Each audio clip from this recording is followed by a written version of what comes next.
E uma das acusações que esses falsos apóstolos faziam era que Paulo não podia ser um apóstolo legítimo pela quantidade de sofrimento que ele passava.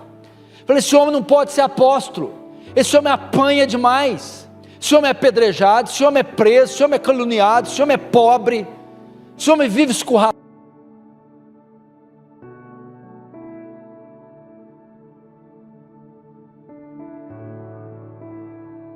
O lado persegue ele, o conselho da igreja persegue ele, o presbitério persegue ele, ninguém gosta desse homem. Aí o que Paulo vai fazer? Uma das finalidades da carta é apresentar sua defesa perante os coríntios, dizendo, não, eu sou um apóstolo verdadeiro, e essas tribulações e sofrimentos que eu passo, isso não negam, não diminui o meu ofício. E nessa defesa que Paulo vai fazer do seu apostolado, ele vai trazer um rico ensino para nós no tocante ao sofrimento. Primeiro princípio que Paulo vai ensinar aqui com relação ao sofrimento é o louvor. É o louvor. Preste atenção no poder do louvor, na eficácia do louvor, no momento de tribulação, de tempestade, de vale e de profundo sofrimento. Verso 3 diz assim: bendito seja o Deus e Pai de nosso Senhor Jesus Cristo. Até aí Paulo estava passando um sofrimento terrível no verso 8, porque não queremos, irmãos, que ignoreis a natureza da tribulação que nos sobreveio sobre a Ásia, porquanto foi acima das nossas forças, a ponto de desesperarmos da vida. Paulo estava sendo acusado de não ser apóstolo, pelos sofrimentos e tribulações que ele estava passando, e de fato ele estava passando no momento em que a notícia chegou em Corinto.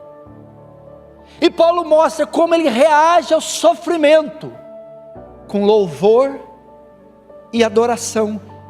Ele começa com um cântico, ele começa com um hino, no meio da intempérie, no meio do furacão, no meio do vale, ele diz: bendito seja o Deus e Pai do nosso Senhor Jesus Cristo. Ele ensina um princípio poderoso.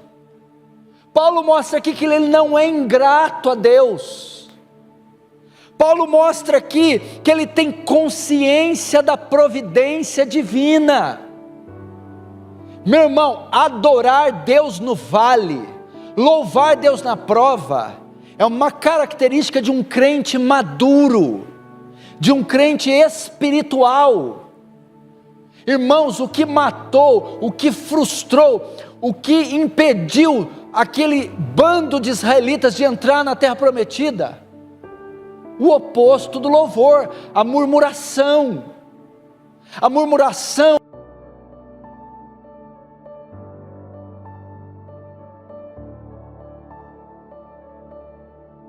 prova de carnalidade, de superficialidade e até de inconversão, porque eles estavam sendo submetidos a um escaldante deserto.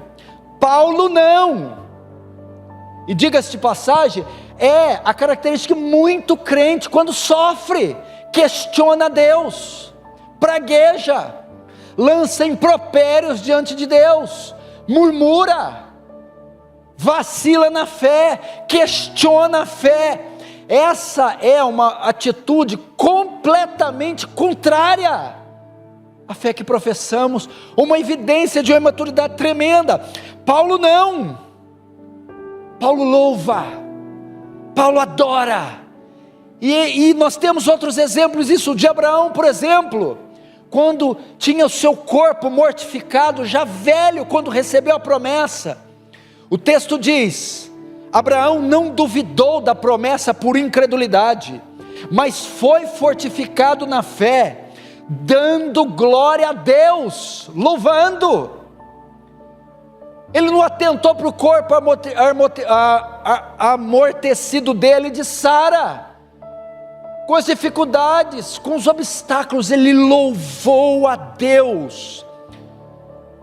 Veja Davi no Salmos 34, que essa seja a nossa marca. Verso 1: bendirei o Senhor em todo tempo, e o seu louvor estará em todo tempo nos meus lábios. Bendirei o Senhor em todo tempo, e em todo tempo estará o seu louvor em meus lábios. Louva a Deus, meu irmão.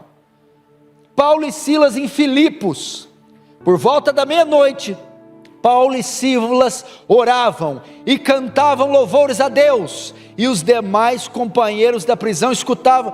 Veja só em que contexto que eles cantavam, depois que foram açoitados severamente, depois que foram carcerados e acorrentados. No meio dessa provação, dessa injustiça, dessa correção, à meia-noite esses homens se erguem a plenos pulmões, em louvor, em canções, em hinos a Deus.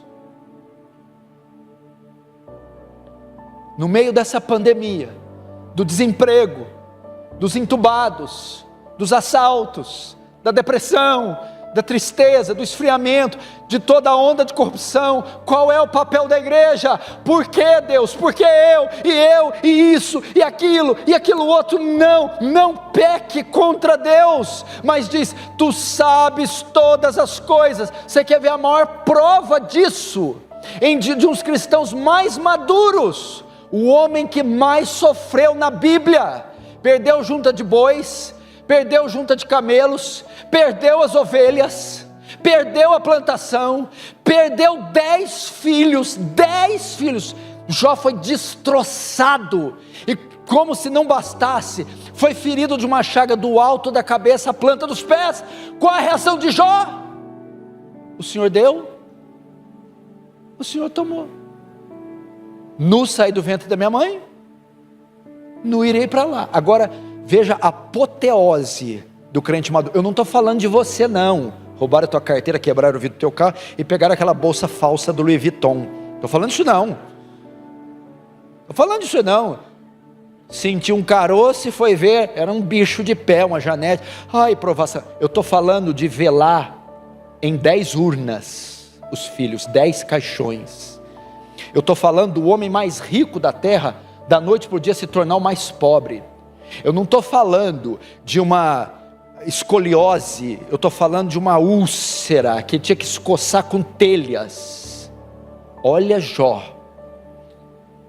é a mesma coisa que entrar aqui e botar fogo em pinheiros, queimar tudo, arrebentar com tudo, mas eu estou dizendo tudo, até o paletózinho velho do pastor Erival, não sobra nada, e o presbitério ainda para na porta e fala assim, get out, vaza, volta para o Nordeste. Sabe o que ele tem que falar? Olha a apoteose. A mulher vem, aquela filha do, Deus te guarde de casar com a mulher dessa, ainda conserva a tua integridade, amaldiçoa o teu Deus e morre. Olha a declaração de Jó, não recebemos de Deus o bem, não receberíamos também o mal? O Senhor deu, o Senhor tomou. Meu Deus do céu, olha a consciência da soberania. Mas não foi ladrão, não foi Satanás, não foi bandido, não foi fogo, não foi. Deus envia o bem, Deus também envia o mal. Eu louvo a Deus quando Ele manda chuva, e louvo a Deus quando Ele manda seca. Eu louvo a Deus quando tenho colheita e abundância, e louvo a Deus quando eu tenho prejuízo. Primeiro princípio, louve a Deus. Segundo, ensinamento de Paulo no tocante ao sofrimento. Paulo agora vai discorrer, ele vai ensinar a origem da misericórdia. A origem da misericórdia. O que é misericórdia? Primeiro vamos aprender. O que é misericórdia? Misericórdia compreende duas coisas. Primeiro, misericórdia é alívio da dor, trazer alívio da dor, alívio do sofrimento, poupar alguém do sofrimento. E a misericórdia, ela manifestada numa pessoa, ela é assim: eu me compadecer da dor alheia. É o sentimento que acomete alguém pela miséria alheia, é o sentimento de pesar, de dor. Então sentir misericórdia, ter misericórdia, é ser tomado de um profundo sentimento de compaixão pela miséria, o sofrimento alheio. Mas a misericórdia não fica só no campo do sentimento. O misericordioso não só sofre, sente o sofrimento alheio, como a misericórdia se manifesta em atitude. Aquele sentimento de compaixão pelo sofrimento alheio é transformado em obras. Ele vai agir para aliviar o sofrimento de alguém. Da onde a misericórdia tem sua origem? Paulo vai dizer: bendito seja o Deus e Pai do nosso Senhor Jesus Cristo, o Pai das misericórdias. A misericórdia tem a sua origem em Deus. Deus é o Pai, é a fonte, é o nascedouro das misericórdias, é um dos seus atributos mais formidáveis, é a capacidade que Deus tem de sentir pesar pelos nossos sofrimentos, de se entristecer com a nossa condição, de se compadecer dos nossos sofrimentos, das nossas intempéries, da nossa tribulação. É Deus trazer alívio da nossa dor. Lamentações 3:22 diz um pouco sobre a origem da misericórdia. As misericórdias do Senhor são a causa de não sermos consumidos. Veja, as misericórdias são dele. Cabe a Ele se compadecer. Ele decidiu se compadecer. Salmo 145:9, o Senhor é bom para todos, e as suas ternas misericórdias permeiam todas as suas obras.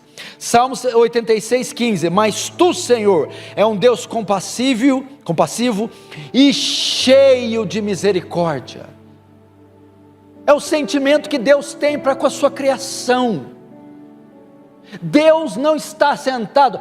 Quando a teologia reformada enaltece a soberania de Deus, a grandeza e os atributos de Deus como ninguém, mas às vezes dá uma ideia de um Deus extremamente perfeccionista, exaltado, soberano, santo, claro, mas Ele é um Deus que tem todos esses atributos, mas é um Deus também que não está num trono com o rosto retesado, como um general imponente, ordenando e coordenando a terra com rigidez. Deus, Ele está no seu trono.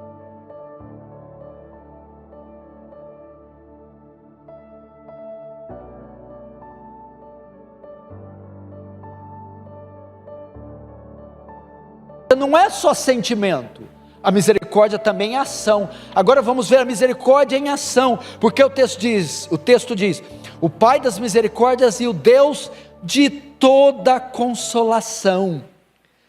A misericórdia em ação, essa misericórdia se manifesta em consolo. Por ser misericordioso, Deus também é consolador. O que significa isso?